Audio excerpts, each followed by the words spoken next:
ప్రభువును రక్షకుడైన నజరేయుడైన యేసుక్రీస్తు నామమునకు మహిమ కలుగును గాక. మీ అందరికీ నా వందనాలు తెలియజేస్తున్నాను. అందరూ బాగున్నారండి? అందరూ బాగున్నారని తలుస్తూ ఉన్నాను. అలాగే ఈ యొక్క హోలీ గాడ్ గాస్పల్ అనే కార్యక్రమాలు మీకు దీవెనకరంగా ఉన్నట్లయితే స్క్రీన్ మీద కనపడుతున్నటువంటి ఈ యొక్క ఫోన్ నెంబర్లకు మీ స్పందన తెలియజేయవలసిందిగా కోరుచున్నాను. దేవుని యొక్క వాక్యాన్ని ధ్యానం చేసుకుందాం. అపోస్తుల కార్యగ్రంథం 28వ అధ్యాయం. ఇక్కడ 28వ అధ్యాయం మొదటి వచనం నుంచి మనం చూసుకుంటే కనుక దేవుని యొక్క ఆ వాక్యాన్ని ఇక్కడ పౌలు సముద్రము ఆ వాడ పగిలిపోయి సముద్రము ఆ ఒడ్డుకి చెక్కల మీద వాటి మీద కొట్టుకొచ్చారు. ఆ ఖైదీలు, ఆ సైనికులు, ఆ వాడలో ఉన్నటువంటి వారందరూ కూడా 276 మంది వారందరూ కూడా ఆ దరికి కొట్టుకు వచ్చారు. దరికి వచ్చి అందరూ ఎక్కారు. చాలా దినాలు వాళ్ళు ఆ సముద్రంలోనే గడిపారు. అంటే అక్కడ చాలా ఇబ్బందికరమైన పరిస్థితుల్లో మొత్తానికి దరికి చేరారు.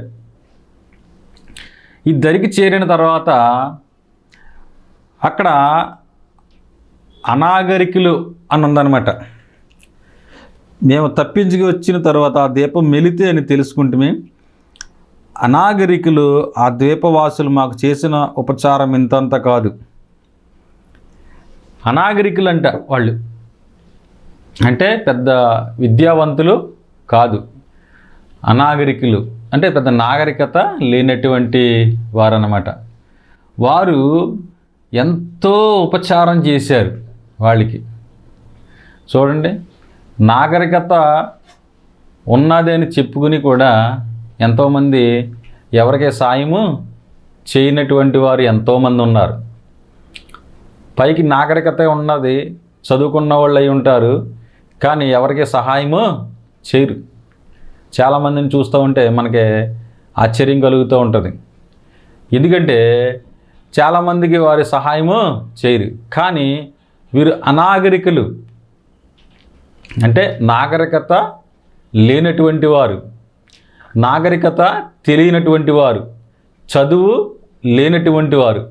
అయినను వారు చేసిన ఉపచారము చెప్పలేము. అంటే అంత ఉపచారం ఇంత కాదు, అంటే ఎక్కువ వారు ఉపకారం చేశారు. పౌలుకి ఆ 276 మందికి కూడా ఎంతో ఉపకారం చేసినట్లుగా ఇక్కడ పౌలు మాట్లాడుతూ ఉన్నాడు. పౌలు మాట్లాడుతూ వారు చేసిన ఉపచారం అంతంత కాదు, ఏదనగా అప్పుడు వర్షము కురియుచు చలిగా ఉన్నందున వారు నిప్పులు రాజబెట్టి మమ్మల్ని అందరినీ చేర్చుకున్నది. కొంతమందిని కాదు, అందరినీ, ఈ 276 మందిని కూడా వారు చేర్చుకున్నారు. అందులో గవర్నమెంట్ సంబంధించినటువంటి సైనిక అధికారులు ఉన్నారు, ఖైదీలు ఉన్నారు, వాడ సిబ్బంది ఉన్నారు. అందరినీ చేర్చుకున్నారు. కొంతమందిని చేర్చుకుని కొంతమంది చేర్చుకోలేకపోవడం కాదు, కానీ అందరినీ చేర్చుకున్నారు. అంటే వారు అనాగరికులు అయినప్పటికీ వారు అందరినీ చేర్చుకున్నారు. ఎంత మంచి మనసో కదండి వాళ్ళది, ఎంత మంచి హృదయమో. ఈ రోజున ఎవరు కూడా చేర్చుకునే ఆ విధానం అనేది కనపడట్లేదు. ఎందుకంటే ఎవరు ఎలాంటి వారు అనే భయం కూడా ఉంటుంది. నిజంగా మంచిగా చేర్చుకుందామన్నా కానీ అవతల వాళ్ళు మంచి వ్యక్తులు కాదనుకో, మరి చేర్చుకున్నప్పుడు ఇబ్బంది. అయితే ఈ అనాగరికులకి పోయేది ఏమి ఉండదు కాబట్టి మొత్తానికి వారిని చేర్చుకున్నారు. అక్కడ ఉన్నటువంటి వారందరినీ కూడా వారు చేర్చుకున్నారనమాట. ఆ సముద్రంలోనికి వచ్చినటువంటి కొట్టుకొచ్చిన వారందరినీ చేర్చుకుని వారికి చలి, వర్షం కురుస్తుంది, పక్కన చలి, సముద్రంలోంచి కొట్టుకొచ్చారు. వారికి ఏం చేశారంటే నిప్పులు అంటించారు. అక్కడ నిప్పులు మంట అంటించారు అనమాట. నిప్పులు మంట అంటించి వారికి అందరినీ చేర్చుకుని ఆ అగ్ని రాజబెట్టి వారికి మంట వేసినట్టుగా కనపడుతుంది అనమాట. వాళ్ళందరినీ కూడా వెచ్చదాను, ఎందుకంటే చలికి ఉనికిపోతారు కదా. చలికి వణుకుపోతారు కాబట్టి వారందరికీ కూడా వెచ్చదనం కొరకు మంట వేశారు. అంటే వారికి చేయవలసిన ఉపకారం వారు చేర్చుకోవడమే కాదు, కానీ వారికి ఉపకారస్తులుగా వారు ఉన్నారనమాట. వారు ఉపకారం వారు చేయగలిగింది వారు చేశారు. అలాగే మన జీవితాల్లో కూడా మనము చేయగలిగింది మనము చేయాలి. ఇతరులకి కూడా మనం చేయవలసింది మనం చేసేలాగా మనము ఉండాలన్నమాట. అయితే ఇక్కడ అసలు విషయం అనేది ఇక్కడ చూడండి, అక్కడ వర్షము కురియుచు చలిగా ఉన్నందున వారు నిప్పు రాజబెట్టి మమ్మల్ని అందరినీ చేర్చుకునిరి. అప్పుడు పౌలు మోపెడు పుల్లలేరి నిప్పుల మీద వేయగా ఒక సర్పము కాకకు బయటికి వచ్చి అతని చేయి పట్టాను. ఇక్కడ చూడండి, పౌలు మోపెడు పుల్లలేరి. పౌలు ఎంత భక్తుడండి! పౌలు ఎంత భక్తుడు! ఆయన ప్రార్థన చేయగా 3 ఆకాశాన్ని కొనుక్కోబడ్డాను అంటాడు. అంటే అంత భక్తుడు. బైబిల్లో కొత్త నిబంధన గ్రంథంలో 14 పత్రికల పైన ఆయన రాశాడు. అంటే ఎంత భక్తుడు! క్రీస్తును పోలి నేను నడుచుచున్న ప్రకారం మీరు నన్ను పోలి నడవండి అంటాడు. అంటే ఎంత భక్తుడు! మామూలు భక్తుడా ఏమన్నా పౌలు? అసలు మామూలు భక్తుడు కాదు ఆయన. ఎంతో పెద్ద, అసలు ఆయన శరీరానికి తగిలినటువంటి గుడ్డలు స్వస్థతను కలుగజేసినాయి.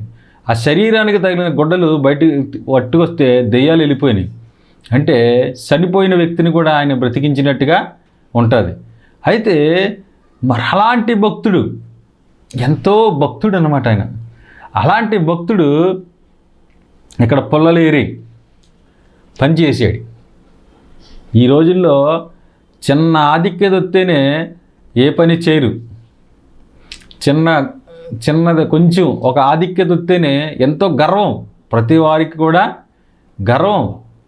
చిన్న ఉద్యోగం వస్తేనే గర్వం, కొంచెం పరిస్థితులు బాగుంటేనే గర్వం. అవతల వ్యక్తుల్ని లెక్క చేయం, మనం గౌరవించం. అవతల వాళ్ళు అంటే మనకి తృణీకారం, అవతల వాళ్ళతో మాట్లాడతాకి చిరాకు, ఇసుకు, ఇవన్నీ ఉంటాయి. కానీ ఇక్కడ పౌలు చూడండి, ఆయన అంత భక్తుడు. ఈ 276 మంది బ్రతకడానికి కారణం పౌలే. ఆయనే చెప్పాడు వీళ్ళందరికీ ధైర్యం, అయ్యలారా మీరు బాధపడకండి, ఇదిగో నేను ఏ దేవుణ్ణి సేవిస్తున్నానుగో ఆ దేవుడు, ఆ దూత వచ్చి నాతో మాట్లాడాడు, మనం చనిపోము, మనం బ్రతుకుతాము అని వాళ్ళందరూ బ్రతకడానికి ధైర్యం చెప్పింది. ఆహారం తినండి, ఆహారం పుచ్చుకోండి, మనం చావము, మనం బతుకుతాము, ఒకరిలో ఒకరి వెంట్రుకైనా నశించదు అని ధైర్యం చెప్పిన పౌలు. అసలే అలాంటి పౌలు అక్కడ పొల్లలేరినట్టుగా కనపడుతుంది. పొల్లలేరాడు అంటే ఒక దాసుడు. ఒక యేసుప్రభు వారు అంటారు కదా, మనుష్య కుమారుడు పరిచారము చేయించుకున్నట్టుకు రాలేదు కానీ పరిచారము చేయుటకు అనేకులకు విమోచన క్రయధనముగా తన ప్రాణమును ఈడ్చుటకు వచ్చెను. పరిచారము చేయించుకున్నట్టుకు రాలేదు. ఇక్కడ పౌలు కూడా నన్ను కూర్చుని అలా అయితే అండ ఈతే అండి అనట్లేదు, కానీ ఆయన పుల్లలు ఏరాడంట. చాలా పుల్లలు అక్కడ ఆయన ఏరినట్టుగా ఉంది. మోపేడు అంటే చాలా మోపు, అంటే పెద్ద ఎక్కువ ఏరాడనమాట. ఏరి వాళ్ళకి సహాయం చేస్తున్నాడు. నేను పెద్ద గొప్ప వ్యక్తిని, మీకు తెలీదు, నేను యేసు ప్రభుని చూసినటువంటి వ్యక్తిని, నేను ఆయన తేజస్సును చూసిన వ్యక్తిని, ప్రార్థన చేస్తే 3 ఆకాశాన్ని కొనుక్కోబడ్డాను, అలాంటి గొప్ప వ్యక్తిని, అసలు నేను పనిచేస్తాను ఏంటి అనుకోలేదు ఆయన.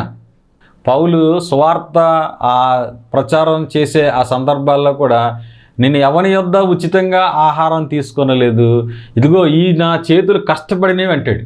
మేము ఎవరి యొద్ద ఉచితంగా ఆహారం తీసుకొనలేదు. అంటే పౌలు ఎప్పుడూ కూడా శ్రమపడడానికి ఇష్టపడేవాడు.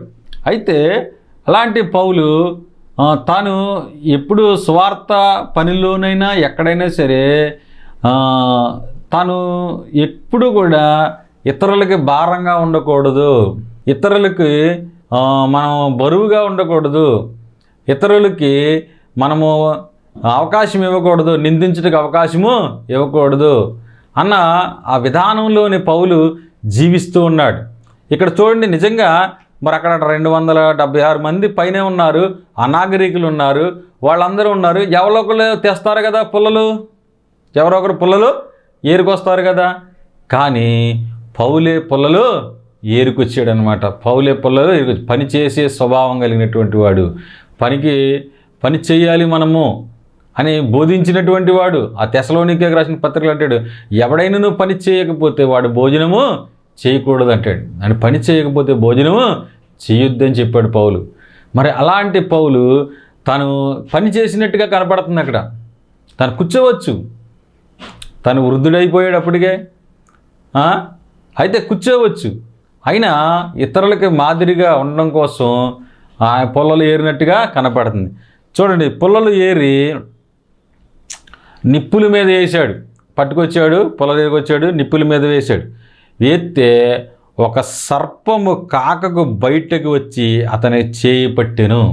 సర్పం అంట ఆ పుల్లలో ఏరుకొచ్చిన పుల్లలో నుంచి ఒక్కటి సర్పము అగ్నిలో వేసేటికి సర్పం అంట ఆ కాకకు బయటకు వచ్చి చేతిని కరిచింది. అంతమంది ఉన్నారు కదా, అందులో దొంగలు ఉన్నారు, వ్యభిచారులు ఉన్నారు, నరహంతకులు ఉన్నారు, ప్రభుత్వానికి వ్యతిరేకులైనటువంటి వారు ఉన్నారు, ఎంతోమంది ఉండగా పౌలు భక్తిపరుడు, దేవుని యందు విశ్వాసం కలిగిన వాడు, దేవుని సువార్త నిమిత్తము ఖైదీ అయినటువంటి వాడు, అతన్నే పాము కరిచింది. ఇప్పుడు చెప్పండి, దేవుణ్ణి నమ్ముకున్నవాడికి శ్రమలు రావా? దేవుణ్ణి నమ్ముకున్నవాడికి ఇబ్బందులు రావా? చాలామంది అంటారు దేవుణ్ణి నమ్ముకుంటే శ్రమలు రావు, దేవుణ్ణి నమ్ముకుంటే ఇబ్బందులు రావంటారు. తప్పు. దేవుణ్ణి నమ్ముకున్నా నీకు శ్రమలు వస్తాయి. అవసరమైతే బయటి వారికి వచ్చిన దానికన్నా ఎక్కువ శ్రమలు, ఎక్కువ ఇబ్బందులు వస్తాయి. ఎందుకంటే నీ విశ్వాసం పరీక్షించడం కోసం. ఎందుకంటే బయటి వారికన్నా ఎక్కువ సమస్యలు వస్తాయి, లోకస్తుల కన్నా ఎక్కువ సమస్యలు వస్తాయి. ఎందుకంటే నీ విశ్వాసం పరీక్షించడం కోసం. చూడండి, అక్కడ అంతమంది ఉన్నారు కదా, ఖైదీలు ఉన్నారు, సైనికులు ఉన్నారు, అనాగరికులు ఉన్నారు, ఓడ సిబ్బంది ఉన్నారు. ఇంతమంది ఉండగా ఎవరిని కరవలేదు, కానీ పాము వచ్చి పౌలుని కరిచింది. చూడండి, పౌలుని కరిచేటప్పటికి అక్కడ చూడండి, వాళ్ళందరూ కూడా ఆ దీపవాసులు ఆ జంతువు అతని చేతిన వేలాడు చూసినప్పుడు నిశ్చయముగా ఈ మనుషుడు నరహంతకుడు. ఏమంటున్నారు చూడండి పౌల్ని, నిశ్చయముగా ఈ మనుషుడు ఎవరు? నరహంతకుడు. చూడండి, మనుషులు ఎప్పుడైనా సరే రెండు మాటలు మాట్లాడతారు. మనం బాగున్నామనుకోండి, బాగుండి అన్నీ ఉంటే మనల్ని అంటారు పర్వాలేదులేండి, మంచివాళ్ళుగా అందుకనే బాగున్నారండి అంటారు. ఒకవేళ మనం చెడిపోయామనుకో, వాళ్ళు ఎంత గర్వాంధులు, వాళ్ళు గర్విష్ఠులు, వాళ్ళు అలాంటి వాళ్ళు ఇందుకే ఎలాగ అయిపోయారు, వాళ్ళు మాకు ఎలా చేశారు, మాకు అలా చేశారు అని అంటారు. అంటే మనుషుల మాటలు అలాగా ఉంటాయి. మనుషులు ఒక మాట మీద స్థిరంగా ఉండరు, మనల్ని చూసేవారు స్థిరంగా ఉండరు అన్నమాట. ఇక్కడ చూడండి, పౌలు అసలు బ్రతికించాడు వాళ్ళందరినీ కూడా. అక్కడ ఏదో పని చేశాడు వాళ్ళకి మాదిరిగా. వాళ్ళ కష్టంలో ఉన్నారు కాబట్టి, వాళ్ళకి చలితో ఉన్నారు కాబట్టి వాళ్ళకి పని చేసి పెట్టాడు. అక్కడ పుల్లలు ఏరాడు, పుల్లలు ఏరి మంటలు వేసాడు. ఆ మంటల్లో నుంచి ఒక సర్పం వచ్చి కరిచేటప్పటికి ఆ ద్వీపవాసులు అన్నారు, ఈ వ్యక్తి నరహంతకుడు, ఈ వ్యక్తి ఎన్నో ఘోరమైన పాపాలు చేసి ఉంటాడు ఈ వ్యక్తి, లేకపోతే చాలా అన్యాయం చేసి ఉంటాడు ఈ వ్యక్తి, లేకపోతే ఇలాంటి వ్యక్తిని ఎందుకు కరుతుంది ఈ పాము ఎందుకు కరుతుంది? అక్కడ అంటారు, సముద్రం అతన్ని తప్పించుకుని నేను న్యాయం అతనిని బ్రతుక నీయదని తమతో తాము చెప్పుకునేది. న్యాయం అతన్ని అన్నప్పుడు ఇక్కడ కింద ధర్మదేవత అంటారు సరి కింద పుట్టినోట్లో.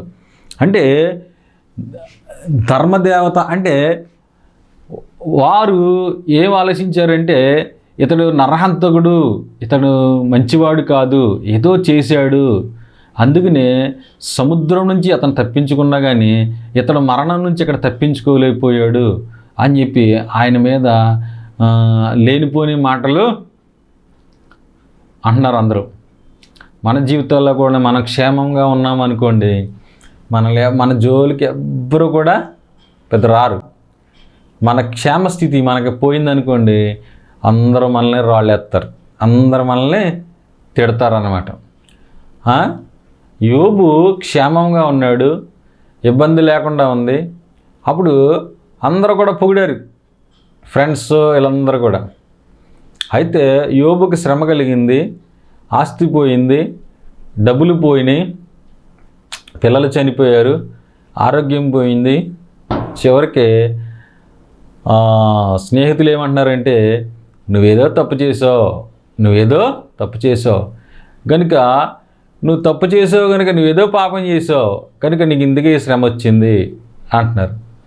భార్య కూడా అంటుంది, ఎందుకు నీ యథార్థతను వదలకుండా ఇంకా ఎందుకు దేవుణ్ణి దూషించి మరణం కమ్మనను.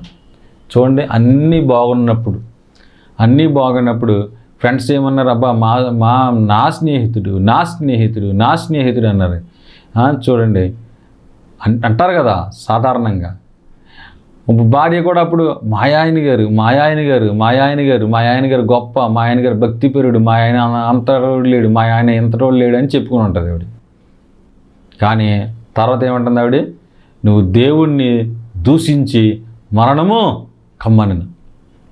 చూడండి, మనుషుల మాటలు అలా ఉంటాయి. అందుకనే ఎప్పుడు మనుషుల మాటలు మనము అంతగా తీసుకోకూడదు. ఆవిడ చనిపోమంటే చనిపోయాడా, ఎవరో చెప్పారని. అప్పుడు ఆయన అంటాడు, చక్కని మాట అంటాడు, ఇదిగో మనము దేవుని యందు మేలైనా కీడు అనుభవింతాం తగమా, మూర్ఖురాలు మాట్లాడినట్టు నీవు మాట్లాడుతావు. మూర్ఖురాలా అని కూడా అనలేదు, మూర్ఖురాలు మాట్లాడినట్టు నువ్వు మాట్లాడుతున్నావు అన్నాడు. చూడండి, అంత మాట అన్నా కూడా యోబు ఏమీ తన భార్యని తిట్టలేదన్నమాట. అయితే మనుషుల మాటలు అలా ఉంటాయి. మనుషుల మాటలు ఏంటంటే, మనం సక్సెస్ అయినప్పుడు మనుషులు మనల్ని గొప్పవారుగా చెప్పుకుంటారు, మనం పతనమైనప్పుడు వాళ్ళు మనల్ని ఇంకా సూటిపోటి మాటలు అంటూ ఉంటారు. పౌలు అక్కడ పాము కరిచేటప్పటికి అక్కడ ఉన్నటువంటి ప్రజలు ఏమన్నారంటే, ఇతను నిజంగా నరహంతకుడు కాబట్టి అందుకే ఇతన్ని పాము కరిచింది. వీడు పౌలు కూడా అనుకుని ఉండొచ్చు, ప్రభువా ఇంతమందిని నేను రక్షించాను కదా, నన్ను ఇలాగూ మరి మరణానికి అప్పగించేస్తున్నావు ఏంటి ప్రభువా, నన్నెందుకు పాము కరవాలి ప్రభువా అని పౌలు ఆలోచించుండొచ్చు. మనమైతే అలాగ ఆలోచిస్తాం, నాకే ఇంత కష్టం వచ్చింది, నాకే ఇంత కష్టం వచ్చింది, నాకే ఇన్ని ఇబ్బందులు ఎందుకు వచ్చినాయి, నాకే ఇంత ఇరుకులు ఎందుకు వచ్చినాయి, నేను బాగానే ఉన్నాను కదా, ప్రార్థన చేసుకుంటున్నాను కదా, బైబిల్ చదువుకుంటున్నాను కదా, నాకు ఎందుకు ఇంత కష్టం వచ్చింది అనిపించవచ్చు. కానీ దేవుడు మనలను పరీక్షించినప్పుడే మన నిజమైన విశ్వాసం అనేది బయటకు వస్తుంది అనమాట. మన నుంచి అనేకులు రక్షింపబడతారు.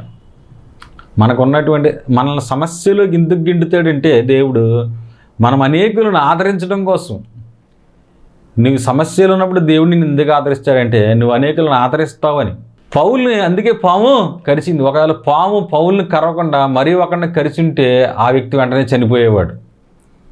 కానీ ఇక్కడ పౌలుని కరవడం బట్టి వారి ఇంటెన్షన్ అంతా కూడా ఈయన వైపే తిప్పారు. ఆ దీపంలో ఉన్నటువంటి అనాగరికులు ఆల్రెడీ 276 మందికి పౌలు అంటే ఏంటో తెలుసు.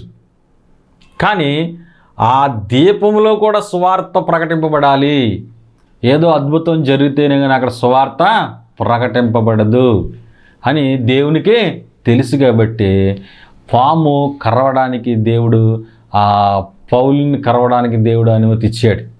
మన జీవితాల్లో ఏది జరిగినా కూడా దేవుని అనుమతి లేకుండా ఏమీ జరగదు. మన తల వెంట్రుకలన్నీ లెక్కింపబడినవి.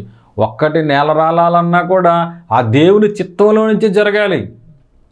ఒక్క తల వెంట్రుకకి రాలాలంటే కూడా దేవుని చిత్తంలో నుంచే అది జరగాలి. మనం అనుకుంటాం అన్ఎక్స్పెక్టెడ్గా ఏదో జరిగిపోయింది అనుకుంటాం. కాదు, నీ జీవితంలో నా జీవితంలో ఏదైనా జరగాలి అని అంటే అది దేవునికి తెలియకుండా అది జరగడానికే లేదు. దేవుని అనుమతిస్తేనే అది జరుగుతుంది తప్ప దేవునికి తెలియకుండా నీ జీవితంలో నా జీవితంలో ఏమీ కూడా జరగదు.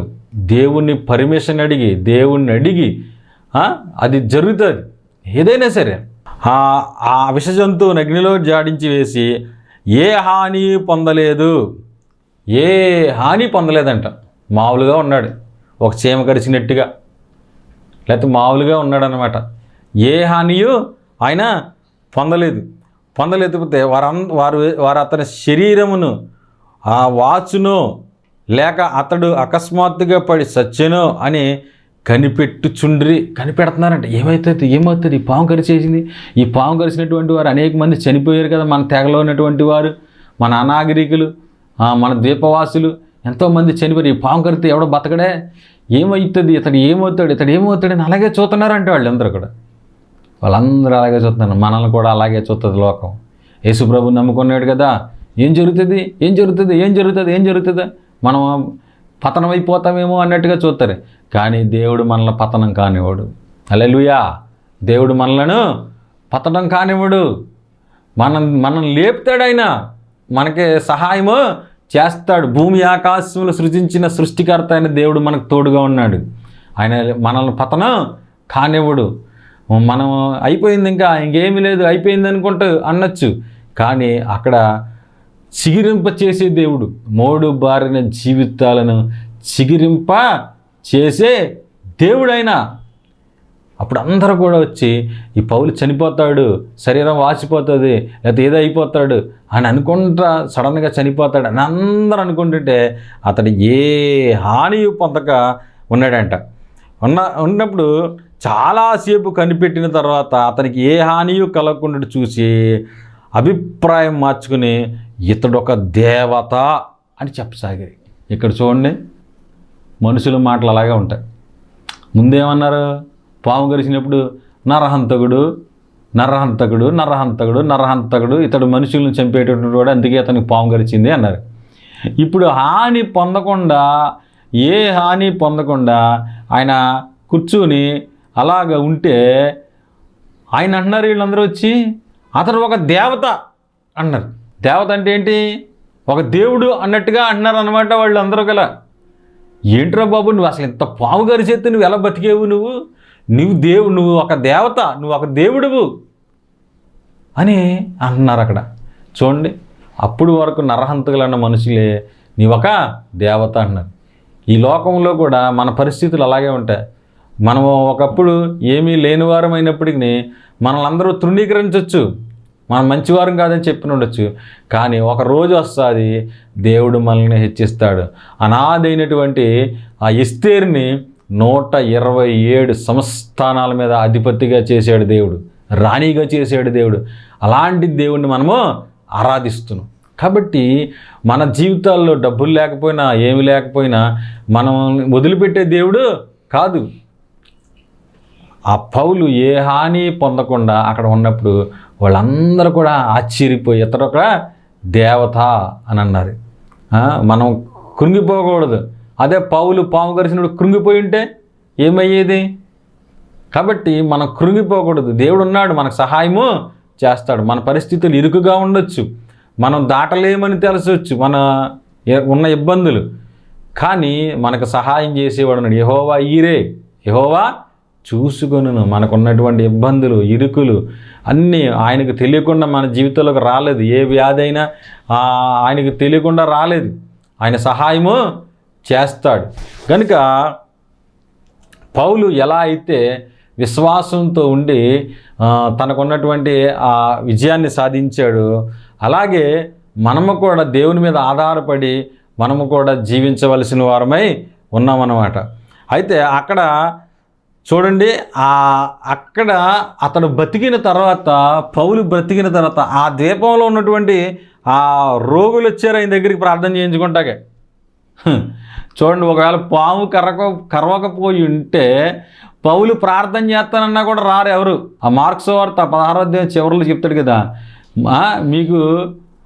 మేము ఏదైనాను మీకు హాని చేయదు అని ఆ వాగ్దానాన్ని ధ్యానించి ఆయన పొందాడు, తను విజయాన్ని పొందాడు. అంటే పాము కరవడాన్ని బట్టి ఆ ద్వీపంలో ఉన్నటువంటి వారందరినీ కూడా ఆయన స్వస్థపరిచాడు.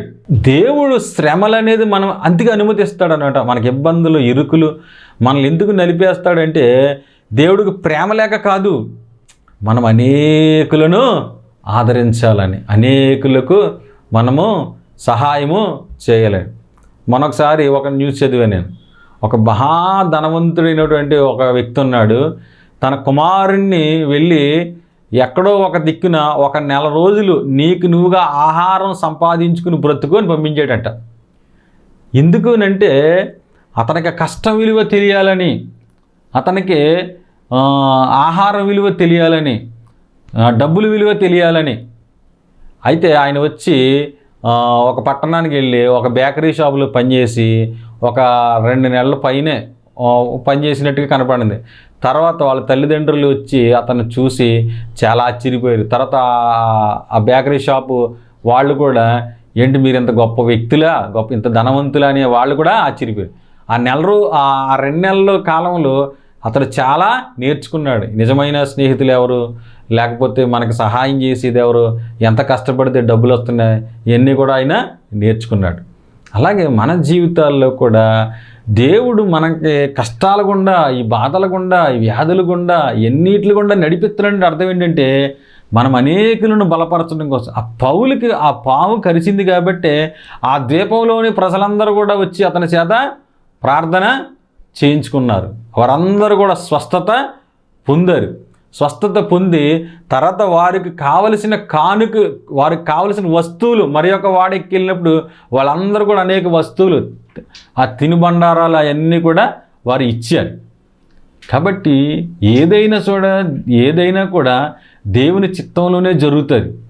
దేవుని చిత్తంలోనే ఏదైనా జరుగుతుంది తప్ప దేవుని చిత్తం లేకుండా ఏమీ జరగదు.